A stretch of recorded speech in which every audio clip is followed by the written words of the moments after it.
Le surnom, c'est la diagonale des fous. Je crois que ça porte bien son nom parce que faut avoir un petit grain dans la tête pour y aller, quoi. C'est les gens qui cherchent à se prouver qu'ils peuvent faire quelque chose de fou. Pas d'impossible, mais de fou. Pour être fou, on est fou. Hein. Ouais, là, on est mazou même. Hein. Il vaut bien son nom, la diagonale des fous, on est fou, quoi. C'est un pari fou pour ceux qui courent, il faut être un peu fêlé pour l'organiser. C'est une course à pied de 125 km dans la montagne réunionnaise. Elle traverse l'île en diagonale, de Saint-Joseph au sud à Saint-Denis au nord. Le parcours comprend 5 ascensions redoutables qui totalisent 8000 mètres de dénivelé positif. Un Everest à gravir et à descendre. Dans le désert de Alors c'est quoi l'objectif, Jean-Pierre?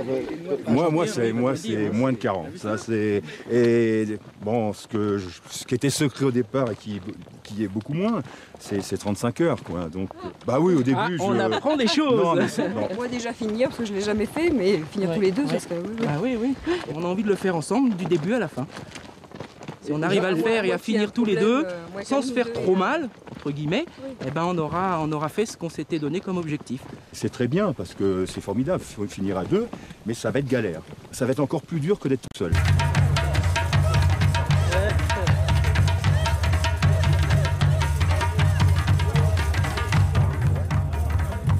Fais goûter.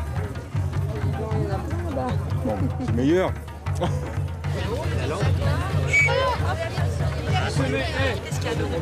C'est tout. T'énerve-toi. Mais le stress, il est là tout de suite. Là. On attend pour être lâché, quoi. Les bêtes sont retenues, on va lâcher les fauves dans l'arène. Donc on essaie de vider, de respirer long pour se calmer, quoi.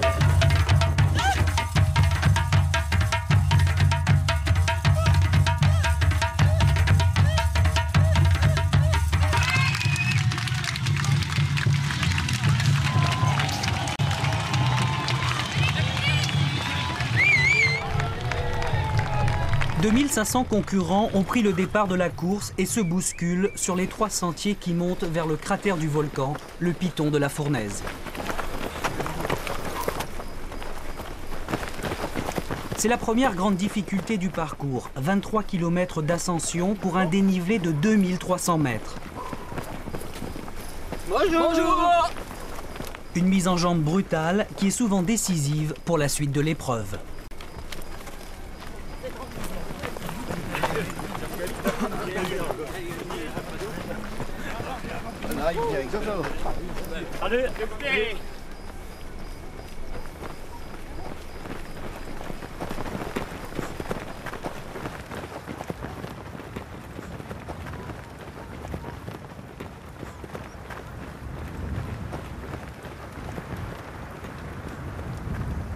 La tête de la course arrive au premier grand ravitaillement de la plaine des Sables, noyé dans le brouillard glacial du petit matin.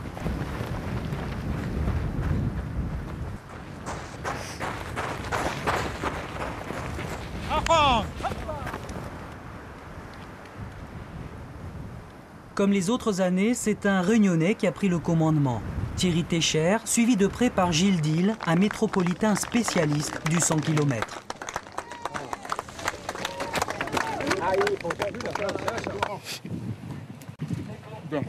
Ça va comme ça, très bien.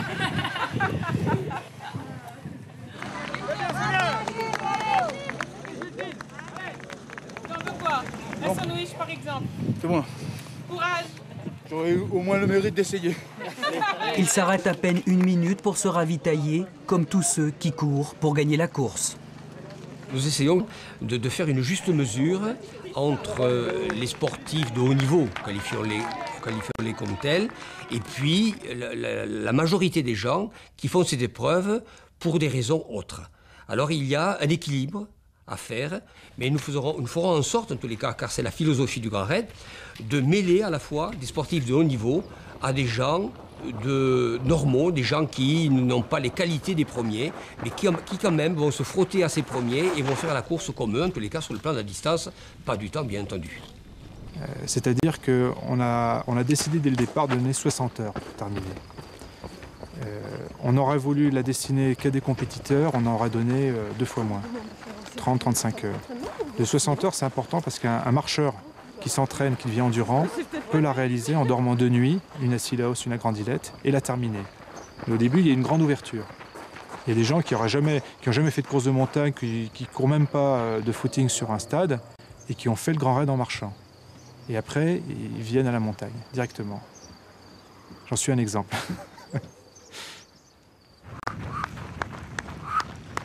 Non, j'avais décidé d'arrêter de fumer. Et puis, j'avais pris 8 kilos. Et je m'étais dit, mon petit gars, il faut faire quelque chose. Et c'est vrai que ma drogue auparavant, c'était la cigarette. Maintenant que j'ai lâché la cigarette, c'est le sport, quoi. Je veux dire, quand on y a goûté... Non, mais je ne vois pas la vie autrement. Hein. C'est vrai que ouais. Je ne me vois pas faire le boulot que je fais actuellement sans cette drogue. C'est vraiment... c'est complémentaire. Ça me donne un punch, ça me donne une joie de vie. C'est magnifique, c'est une très belle balade. Vous avez perdu votre dossard? Non, c'est derrière. Super, bon. Ouais. On sent un peu les pieds, mais... Ça a été dur la montée? Oh, c'est surtout les cailloux. La montée, pas. Pas la montée, non. Là, moi, si je règle la montée, c'est oui, c'est super. Le plus dur, ah si, c'est vachement dur. Hein. Oh, ben... Nous, c'est le contraire, c'est sur le plat qu'on n'avance pas.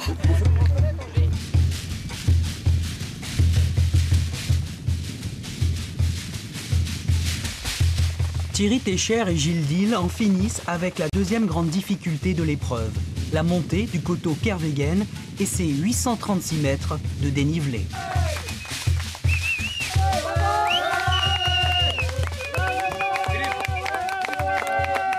Dans la course, ça va. Sans ça, c'est passé comme ça. Tantôt, il va être devant, tantôt l'autre. Moi, j'ai un coup de bras, je vais laisser passer. Et voilà, c'est comme ça. Allez, bon courage.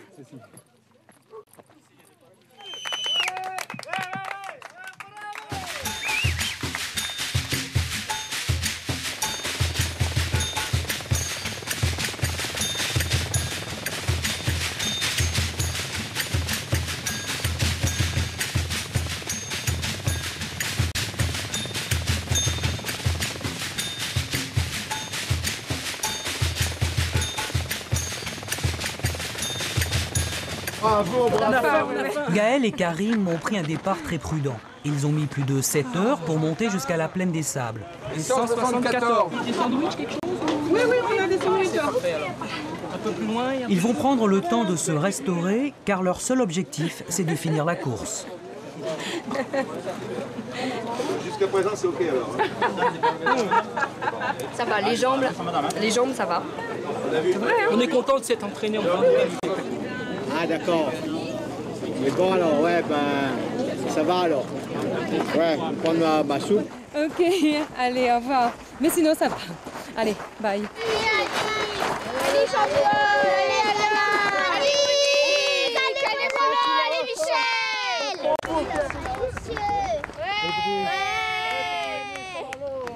Allez, bravo. À toi, Sinaos. Allez, le sourire. Merci. Ah, ça va? Le sourire.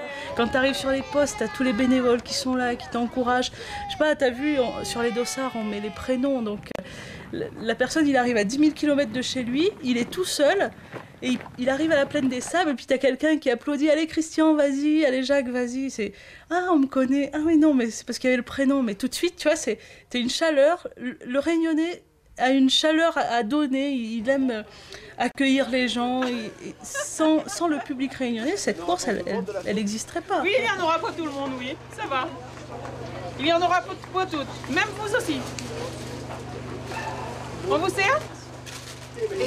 On a fait toute la moitié de la première moitié, c'est bon. Faut se motiver comme on peut. Bon, je commence à avoir les pieds un peu... Ouais, il y a les pieds qui chauffent. Bon, bah... C'est la poudre qui permet d'avancer. Magique. La potion magique. Les petits kicks.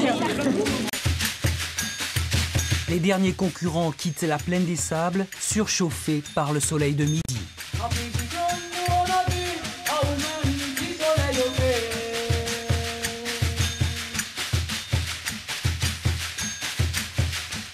ligne a tombé, la fini levé.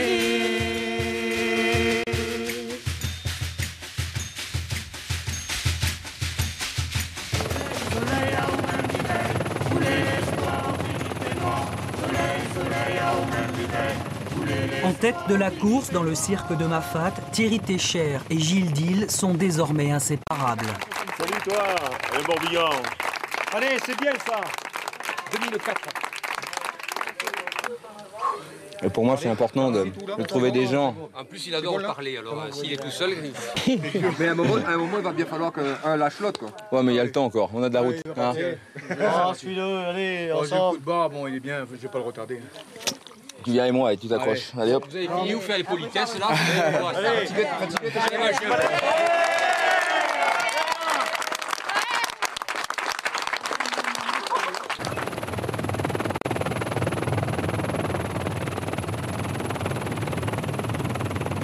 Ils n'ont pas le temps d'admirer les paysages ni les forêts primaires uniques au monde qui couvrent la montagne réunionnaise.